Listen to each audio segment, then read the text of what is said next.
안녕하세요. 새로운 교과를 맞이하여 이제 두 번째 시간입니다. 함께하고 있는 저는 포트리 교회를 섬기는 김현수입니다. 우리에게 주어지는 기회와 시간들은 그냥 놔두면 흘러가는 것입니다. 우리에게 크나큰 의미를 남기지 않죠. 그렇지만 그것을 잡고서 무엇인가를 목적과 방향을 가지고 노력하고 바라는 사람들에게는 결코 놓칠 수 없는 귀한 의미가 될 수 있을 것입니다. 이번 한 주간 동안 우리에게 주어지는 기회와 그 기회를 이루어가고 살펴보는 시간으로 우리의 삶에 첨예하게 스며있고 작용하는 대쟁투, 마음의 갈등, 하나님께 속해야 될까? 사단에게 유혹에 넘어가야 할까? 그리고 선에 속해야 할까? 악을 해도 괜찮을까? 하나님께 도전하여 시작된 이 전쟁이 우리의 삶과 마음속에 어떻게 작용하며 반응하는지를 살펴보기를 원합니다. 먼저 기도드리고 시작합니다.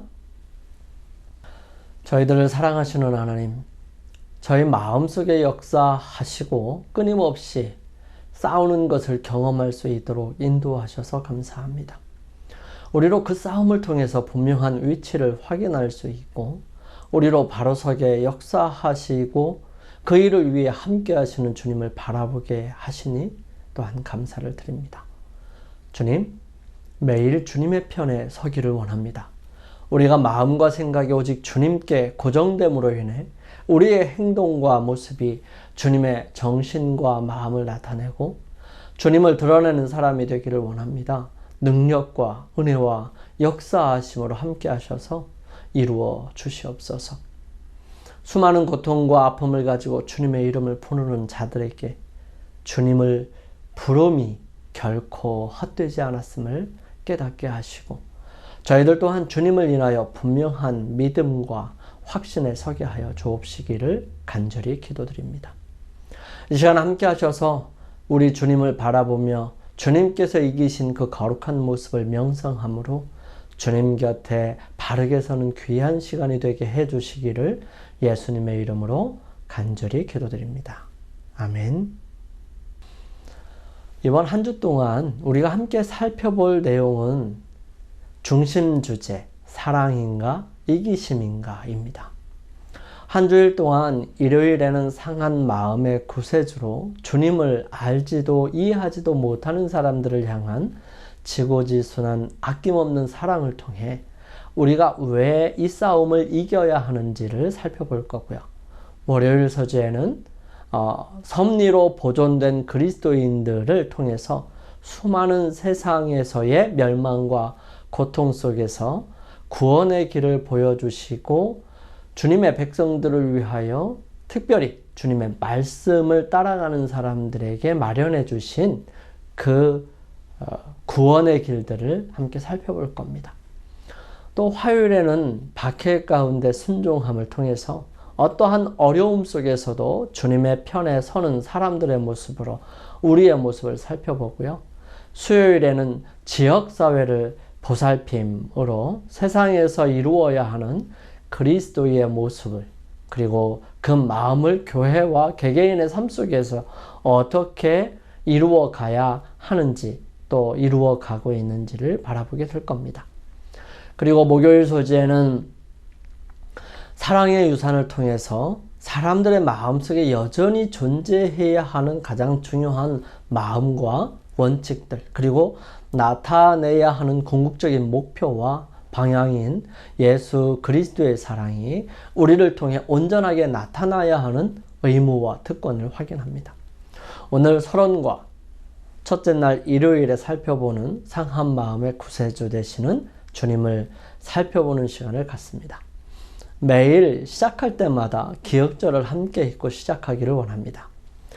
두려워하지 말라 내가 너와 함께 함이라 놀라지 말라 나는 내 하나님이 됨이라 내가 너를 굳세게 하리라 참으로 너를 도와주리라 참으로 나의 의로운 오른손으로 너를 붙들리라 이사야 41장 10절 말씀입니다.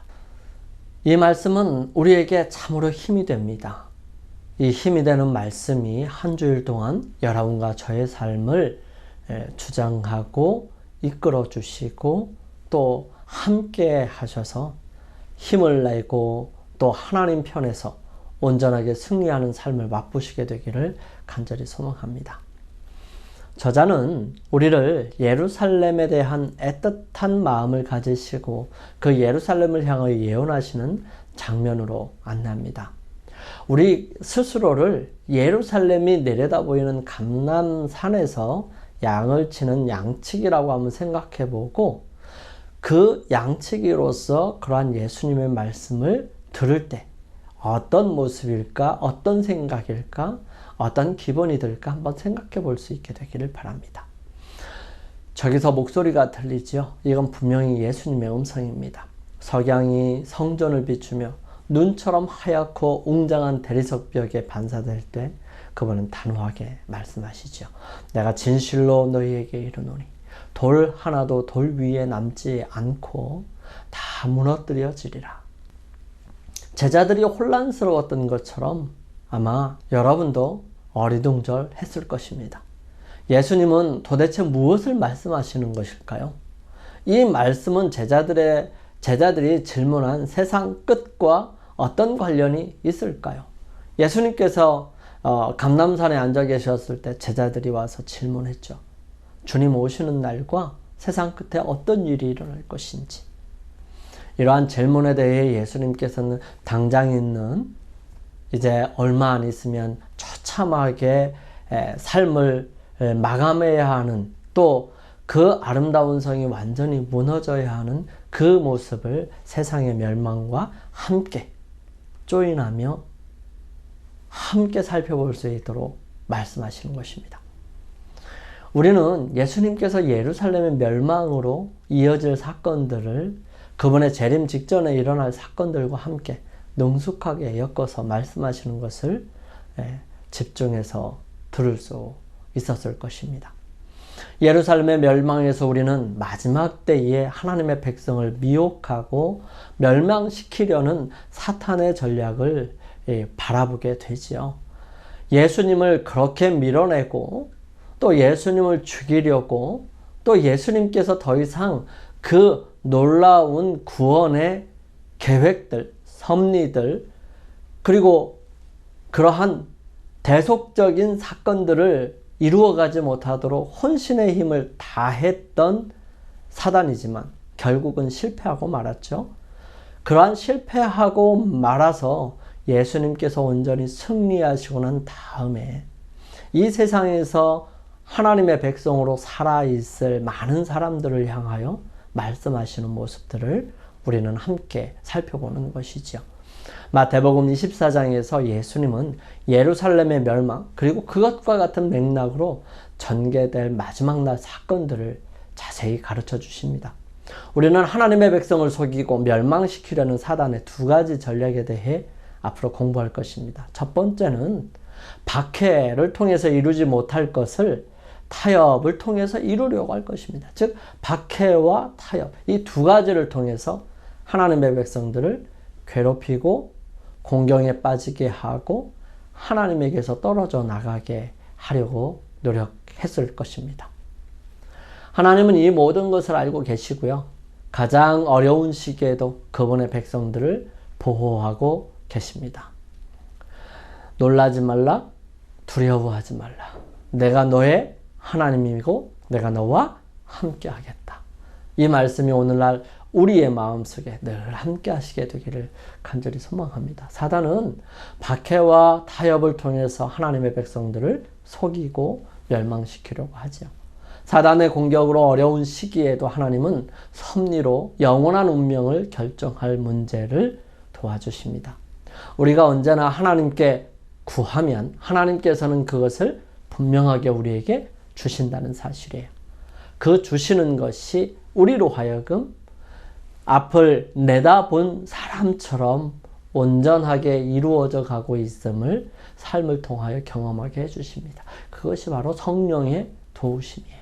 그 성령의 도우심과 하나님께서 주시는 사랑을 통해서 초기 교회는 어려운 시기 가운데서도 성장했습니다. 그들이 보여준 하나님과 이웃에 대한 사랑은 기독교의 진정한 본질이지요. 그들의 사랑은 핍박 가운데서도 퍼져나가고 더 많은 열매를 거두었습니다. 자, 그렇다면 우리 첫 번째 날 4월 7일 일요일 소식 상한 마음의 구세주 함께 살펴보겠습니다. 예수님께서 예루살렘 성이 내다보이시는 감람산에 앉아 계셨을 때에 그분의 마음은 상심하셨어요. 왜 상심하셨을까요? 요한복음은 자기 땅에 오매 자기 백성이 영접하지 아니하였다고 기록하고 있습니다. 예수님은 그들의 사랑하는 성 예루살렘 멸망으로부터 자기 백성을 구원하기 위해 할 수 있는 모든 일들을 하셨지요.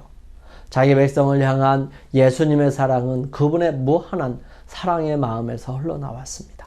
예수님은 우리에게 회개하라, 또 당신의 은혜와 자비로운 초대를 받아들이라 라고 사랑으로 거듭거듭 호소하셨습니다.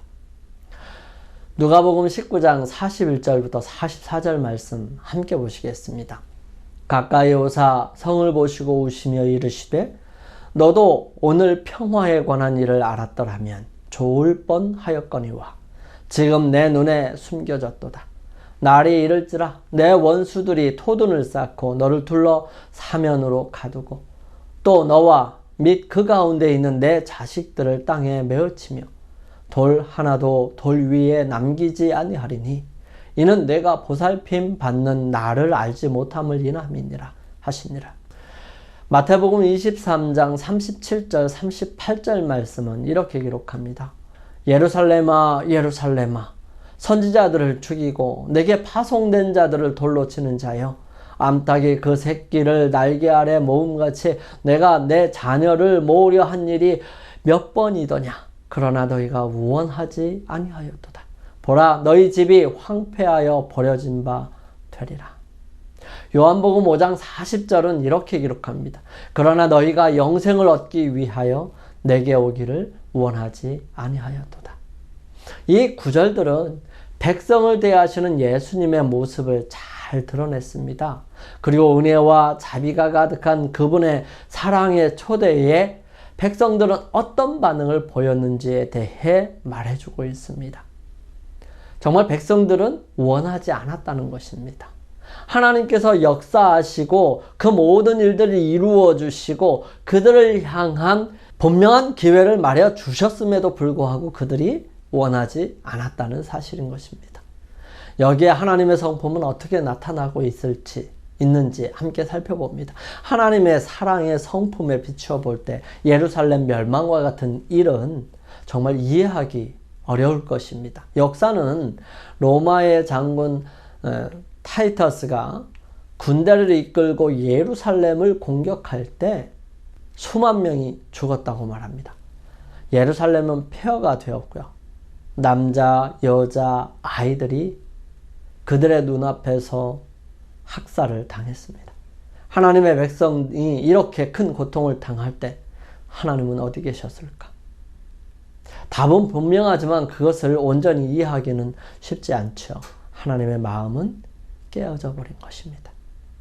여러분 아무리 아이들이 잘못됐다 할지라도 그 아이들이 아프거나 힘들고 괴로워하는 모습을 보는 부모의 눈에는 눈물이 흘릴 수밖에 없고 마음은 깨어지게 되어 있습니다. 그것이 부모의 마음이에요. 그분의 눈에도 눈물이 가득했을 것입니다. 수많은 세월 동안 그분은 당신의 백성에게 손을 내미셨어요.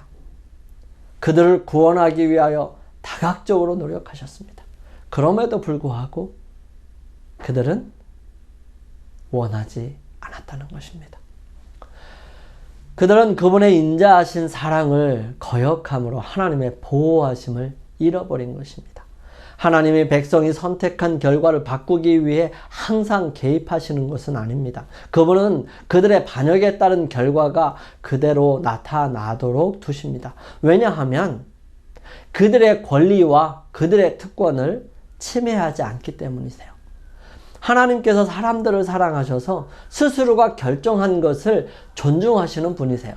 그래서 우리가 아무리 노력하고 아무리 뭐 해도 우리가 원하지 않으면 하나님께서는 우리에게 당신의 거룩한 능력과 은혜를 베풀어 주실 수가 없게 되는 것입니다. 그분은 그들의 반역에 따른 결과가 그대로 나타나게 됐어요. 예루살렘의 멸망 가운데 무고한 어린이들의 학살을 초래한 것은 하나님이 아닙니다. 무고한 백성들의 비극적인 죽음은 사탄의 소행이에요. 여러분, 전쟁은 사람의 마음속에 있는 가장 악한 감정 또 정욕을 북돋기 때문에 사탄은 전쟁을 좋아합니다.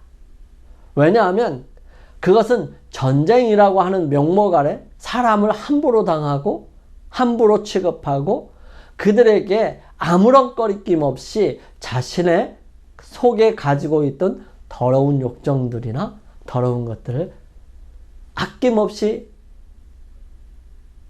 거리낌 없이 나타낸다는 겁니다.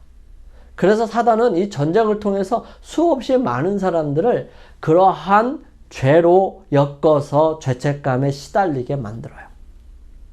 사람들을 기만하고 파괴한 뒤에 자신의 악행을 다 하나님 탓으로 돌리게 하는 것이 인류 역사를 걸쳐 진행해온 사단의 계획인 것입니다. 예루살렘의 멸망은 무모한 도전으로 끝까지 패망의 길을 선택한 결과였어요. 요세푸스 유대 전쟁사를 보면 거기에는 예루살렘 멸망에 관한 기록들이 있습니다. 요세푸스는 유대인이면서도 로마의 관점에서 기록한 부분이 있어서 조금은 로마의 우월을 강조하는 기록이기도 하지만 그 시대의 기록으로 가치가 있습니다. 그것밖에 없으니까요. 마태복음 24장 15절에서 20절은 이렇게 기록합니다. 그러므로 너희가 선지자 다니엘이 말한 바 멸망에 가증한 것이 거룩한 곳에 선 것을 보거든 읽는 자는 깨달을진저. 그때에 유대에 있는 자들은 산으로 도망할지어다.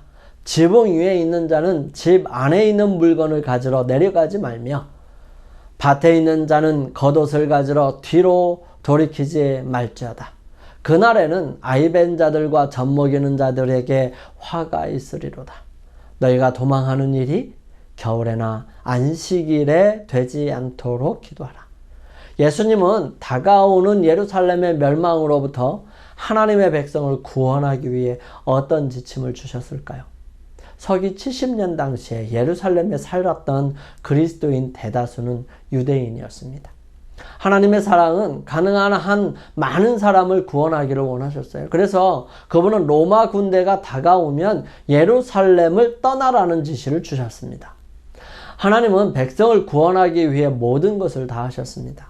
말씀을 따르는 사람들은 구원을 얻었지만 인자하신 사랑을 거역한 이들은 하나님의 보호하심을 잃어버린 것입니다. 영감의 교훈입니다. 회개의 기회를 상실함. 예수님은 예루살렘에서 당신의 은혜를 거절하고 멸시한 세상의 표상을 보셨다. 아, 완고한 마음을 가진 자들이여, 그분은 그대들을 위하여 울고 계셨다. 예수께서 산 위에서 눈물을 흘리고 계시던 당시만 해도 예루살렘은 회개하고 멸망을 피할 수 있었다. 하늘의 선물이신 그리스도는 잠시나마 그때까지도 예루살렘이 당신을 받아들이길 기다리셨다. 그러므로 사랑하는 자들이여, 그리스도께서 지금도 사랑의 음성으로 그대들에게 말씀하고 계신다. 산상보훈 151페이지의 말씀입니다. 우리 함께 기도드리겠습니다. 저희들을 사랑하시는 아버지 하나님, 많은 상황들 속에서도 늘 언제나 당신의 백성들을 위해서 구원하시려고 도움의 손길을 뻗치시고 경고를 주신 주님을 인하여 감사를 드립니다. 예루살렘의 백성들처럼 예수님의 마음을 아프게 한 잘못들을 겸손히 고백합니다. 하나님께서 선하게 인도하시는 길을 따르지 못하고 거역하는 잘못에서 돌이키게 하옵소서. 우리를 구원하시는 주님의 은혜를 받고 따르도록 변화시켜 주시옵소서. 우리들의 심령 속에 오직 주님만을 기억하며 그러한 주님을 따라 사는 믿음의 사람들이 되게 하여 주시옵기를 저희들을 사랑하시는 예수님의 이름으로 감사하며 기도드립니다. 아멘.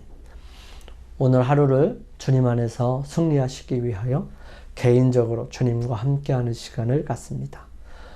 저는 내일 아침 이 시간 다시 찾아뵙겠습니다. 감사합니다.